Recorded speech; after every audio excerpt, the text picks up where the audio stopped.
안녕하세요. 기갑소녀입니다. 여러분은 혹시 전차와 자주포를 구분하시나요?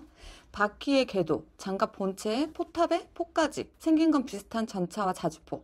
하지만 이름이 다릅니다. 그래서 쓰이는 용도가 당연히 다르죠. 오늘은 자주포와 전차의 차이를 알아보는 시간 가져보도록 하겠습니다.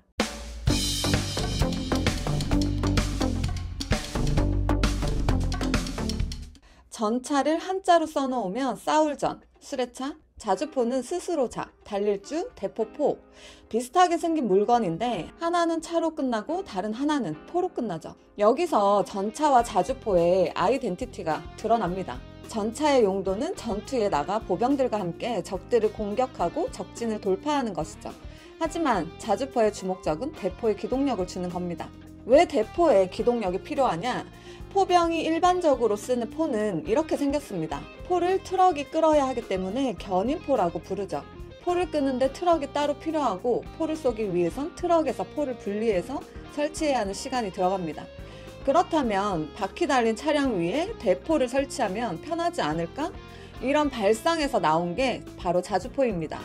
그래서 흔히 보는 자주포는 탱크처럼 궤도가 달려있지만 궤도가 아니라 타이어가 달린 자주포도 있습니다. 포가 스스로 이동할 수만 있으면 이름 그대로 자주포니까요. 타이어보다는 궤도가 험한 지형도 갈 수 있으니까 궤도형을 많이 쓰고 있을 뿐입니다. 전차와 자주포의 또 다른 차이는 대포를 쏘는 방식이죠. 전차의 포는 눈앞의 적을 공격하기 위한 직사포입니다. 직사포란 일직선으로 포탄을 발사하는 포를 말하는데요. 눈앞에 있는 적군의 전차나 장갑차, 트럭 같은 차량, 혹은 적군들이 숨어있는 건물을 파괴하는 게 전차포의 목적입니다. 그래서 전차포의 사정거리는 대략 3에서 4km 정도로 비교적 짧습니다. 달리면서도 포를 쏠 수 있죠.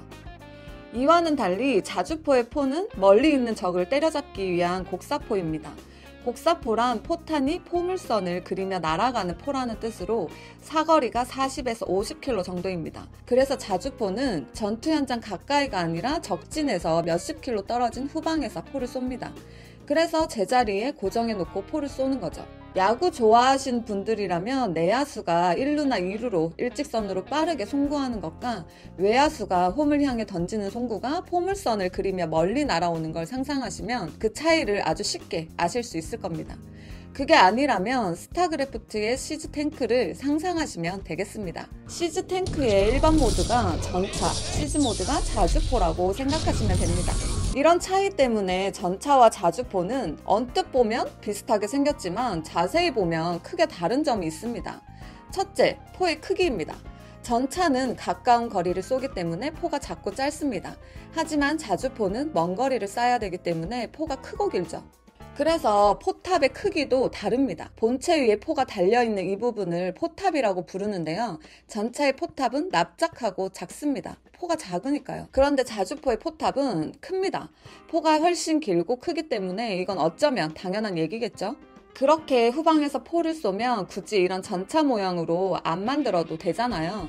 그렇게 생각하실 수도 있지만 요즘 자주포가 전차와 비슷한 모양으로 만드는 건 두 가지 이유 때문입니다.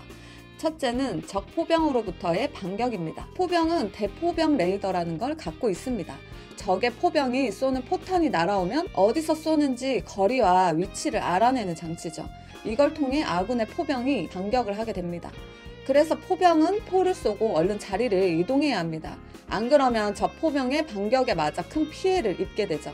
그런데 견인포라면 포를 풀어서 차에 매달아 이동하는 데만도 상당한 시간이 걸리겠죠? 그만큼 죽을 가능성이 높아집니다. 자주포라도 보통 트럭처럼 생겼으면 만일 적의 포탄이 가까운 곳에 떨어졌을 때 또 피해를 입을 수 있어요. 하지만 전차 모양으로 장갑에 둘러싸인 포탑과 차체를 갖고 있으면 적의 반격을 받아도 그만큼 안전할 수가 있습니다.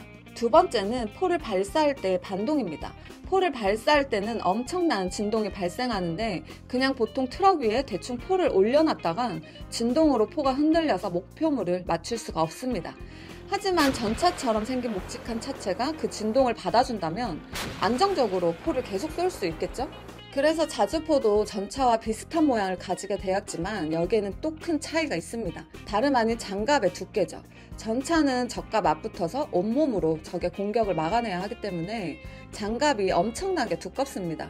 특히 전차의 앞부분 장갑 두께는 800mm 이상인 게 보통이죠. 하지만 적들과 직접 마주하지 않는 자주포의 장갑은 그렇게 두꺼울 수가 없습니다. 주변에 떨어진 포탑이 폭발하면서 발생하는 파편을 막아주는 정도만 되어도 아주 충분합니다. 장갑이 두꺼우면 두꺼울수록 안전하겠지만 그런 무게가 무거워져 기동성이 떨어지기 때문에 자주포의 장갑은 포탄 파편을 막을 정도면 된다고 판단하는 거죠. 전차와 자주포의 마지막 차이는 소속부대가 다르다는 겁니다. 전차는 기갑부대 소속이고 자주포는 포병부대 소속입니다. 전차는 어디까지나 차고 자주포는 어디까지나 포이기 때문이죠.